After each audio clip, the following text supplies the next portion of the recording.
अब हम जड़त्व आघूर्ण का समांतर अक्षों का प्रमेय पढ़ेंगे। किसी पिंड के गुरुत्व केंद्र से होकर जाने वाली किन्हीं रेखा या रेखाओं के परितः जड़त्व आघूर्ण व जड़त्व गुणन दिए गए होने पर अन्य समांतर रेखा या अन्य रेखाओं के परित उन्हें ज्ञात करना।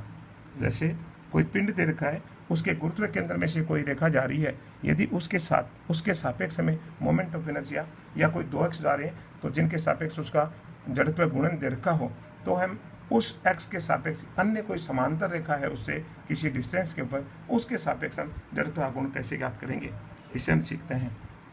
माना किसी पिंड का गुरुत्व केंद्र जी जिसके निर्देशांक x बार y बार z बार हैं, किसी निर्देशित तंत्र o x dash o y dash and o z dash के सापेक्ष जी के निर्देशांक मान लीजिए x बार y बार z बार हैं तथा gx gy gz क्रमशः o x dash o y dash o z dash के समांतर हैं। हमने निर्देशित तंत्र जो लिया है वो लिया o x dash o y dash और o z dash,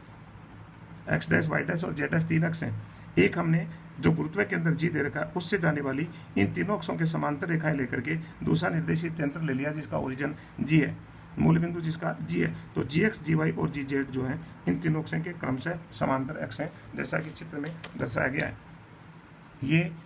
x dash O X dash O Y dash O Z dash है और ये किसी गुरुत्व केंद्र मान लीजिए ये जी है, तो इसमें से जाने वाले तीन निर्देशी एक्स हो जाएंगे। चलिए हम आगे बढ़ते हैं। माना किसी बिंदु P जिसके O X dash O Y dash O Z dash के सापेक्ष निर्देशांक X dash Y dash Z dash है। ये बिंदु P लिया हमने और इस P बिंदु के इन तीनों अक्षों के सापेक्ष निर्देशांक X dash Y dash Z dash है तथा G X G Y G Z के सापेक्ष इसके निर्देशांक एक्स वाई जेड है। इसी P बिंदु के जी एक्स और जी वाई और जी जेड जो तीनों इनके समांतर हैं के सापेक्ष, जैसे मान लीजिए यहाँ पर बना लेते हैं अपन, ये हो गया और ये हो गया, ये जी लिया हमने और जी से ये एक्स अक्ष के समांतर एक्स और ये वाई एक्स के समांतर वाई और ये जेड एक्स के समांतर जेड, ये तीन निर्देशित तंत्र हमने दूसरा ले लिया जिसका मूल बिंदु जी है।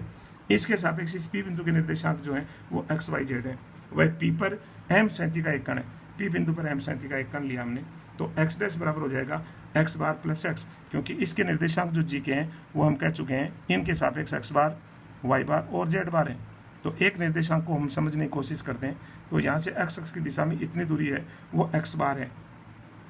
और यहाँ से लेकर के इसके सापेक्ष देखिए एक्स वाई जेड इनके सापेक्ष हैं, तो यहाँ से लेकर के और इसके हम एक्स अक्ष पर लंब डालेंगे तो ये जो दूरी है वो किसके बराबर, एक्स के बराबर है। तो यहाँ से यहाँ तक एक्स बार है, यहाँ से यहाँ तक एक्स है, एक्स बार और प्लस एक्स मिला दें तो वो इसका जो एक्स कोऑर्डिनेट इसके सापेक्ष है उसके बराबर आ जाता है। देयरफॉर एक्स डैश बराबर एक्स बार प्लस एक्स, वाई डैश बराबर वाई बार प्लस वाई और जेड डैश बराबर जेड बार प्लस जेड।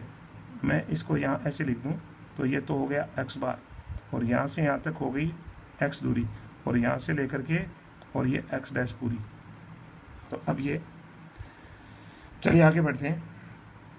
तो कण का ओ एक्स डैश के सापेक्ष एम आई, ओ एक्स डैश के सापेक्ष एम आई निकालने के लिए ये देखिए इसका निर्देशांक लिया हमने, तो यहाँ से लेकर यहाँ तक एक्स डैश है 116 में, यहाँ से लेकर यहाँ तक ये 3D में अब दोबारा मैंने दर्शाया, तो ये तो एक्स डैश है और ये वाई डैश है वाई के साथ में, और ये जेड डैश है। तो यहाँ से लेकर के इस ओ एक्स डैश से इसकी दूरी लें तो ये आती है जो कि होती है root Y dash square plus Z dash square. तो root Y dash square plus Z dash square का स्क्वायर कर दिया हमने, तो mass into Y dash square plus Z dash square O X dash के सापेक्ष इस कण का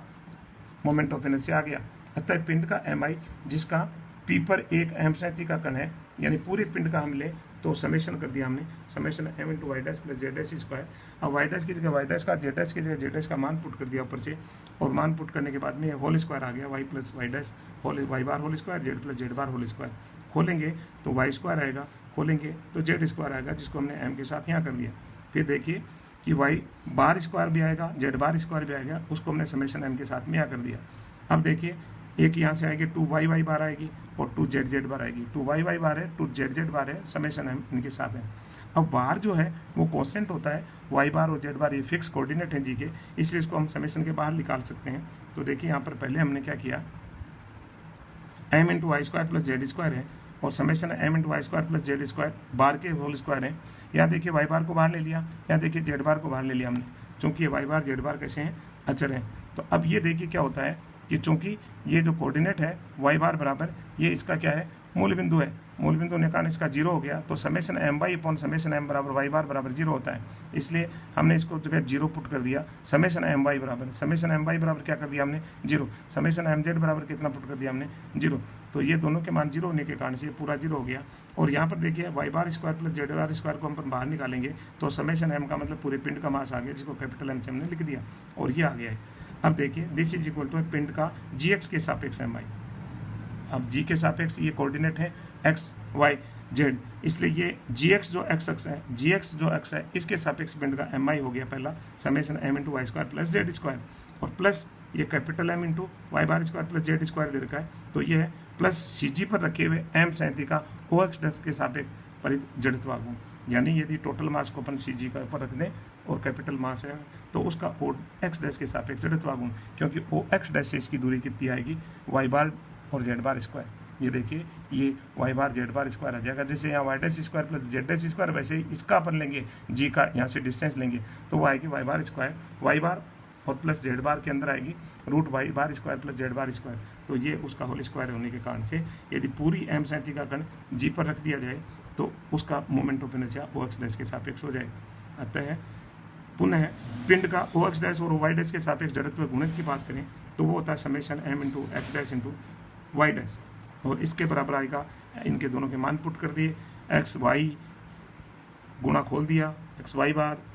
बार वाई और एक्स बार वाई बार, समेशन एम इधर आ गया, जो बाहर वाले कोऑर्डिनेट थे कांस्टेंट थे बाहर निकल गए, और यहाँ पर जो टोटल समेशन आ जाएगा दोनों में बाहर है तो कैपिटल एम आ गया, फिर से दोनों जीरो हो गए, फिर से वही एम एक्स वाई, तो ये पिंड का क्या है जी एक्स और जी वाई के सापेक्ष जड़त्व गुणन है, और ये यदि उसको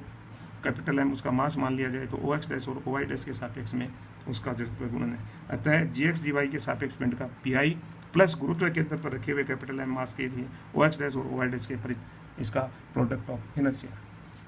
तो इस प्रकार से हमने ये सीखा है कि किसी पिंड या किसी कण का यदि पिंड के सीजी में से कोई एक्स जा रहा है और उसके सापेक्ष हमारे को मोमेंट ऑफ इनर्शिया ज्ञात है तो हम उसके समांतर एक्स के सापेक्ष उसका मोमेंट ऑफ इनर्शिया ज्ञात कर सकते हैं। इसी प्रकार से हम प्रोडक्ट ऑफ इनर्शिया ज्ञात कर सकते हैं।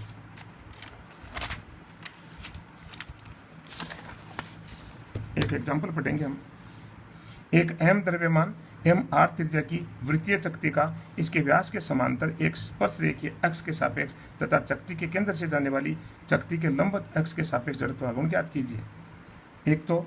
हमें निकालना है कि चक्ति दे रखी है वृत्ताकार और उसका कैपिटल एम तो मास दे रखा है और उसकी आर त्रिज्या दे रखी है, तो इसके व्यास के सिरे पर ये सिरा हो गया, एक स्पर्शिका खींची हमने ए बी, तो एक तो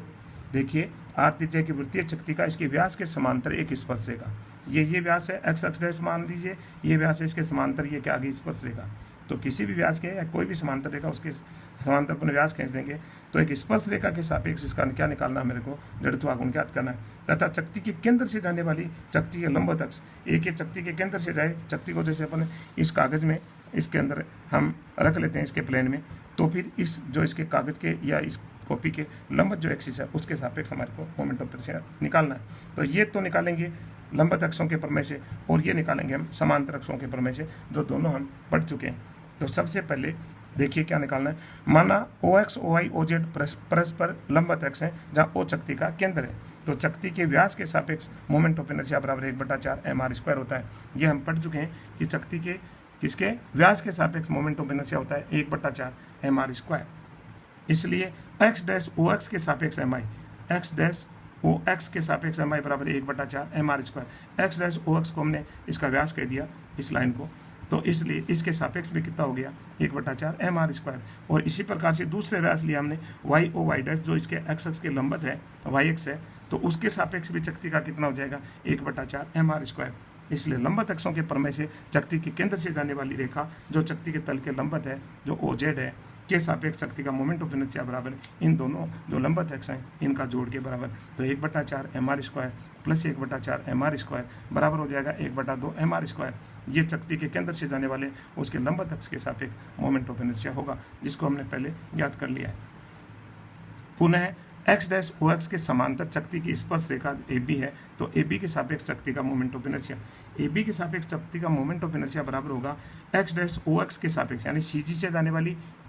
और ए बी के समांतर रेखा, सी जी से जाने वाली है ए बी के समांतर रेखा, इसके सापेक्ष मोमेंट ऑफ इनर्शिया प्लस ऊपर चकती के बराबर मास का यदि पिंड रख दिया जाए उसका इस रेखा के सापेक्ष, तो मास इंटू ओ, ये वाली जो त्रिज्या है उसका स्क्वायर, ऊपर रखिए चकती के मास के बराबर द्रव्यमान के कण का ए बी के सापेक्ष मोमेंट ऑफ इनर्शिया। अब देखिए एक्स डैश ओ एक्स के सापेक्ष हम पहले ही ज्ञात कर चुके हैं 1/4 एम आर स्क्वायर होता है। अब यहाँ पर जो दे रखा है, यदि हम एम मास का कण यहीं पर ही है और ए बी से उसका हम मोमेंट ऑफ इनर्शिया निकालना चाहें ए बी के सापेक्ष, तो ए बी के सापेक्ष आएगा टोटल जो मास है गुणा ये जो दूरी है यानी रेडियस स्क्वायर, मीन्स मास गुणा आर स्क्वायर। दोनों समांतर अक्षों के प्रमेय से हमने इसको लिख दिया, तो ये बराबर आ जाएगा 5/4 एम आर स्क्वायर कॉमन आ जाएगा, 1/4 + 1 बराबर हो जाएगा 5/4 M R square. Thank you.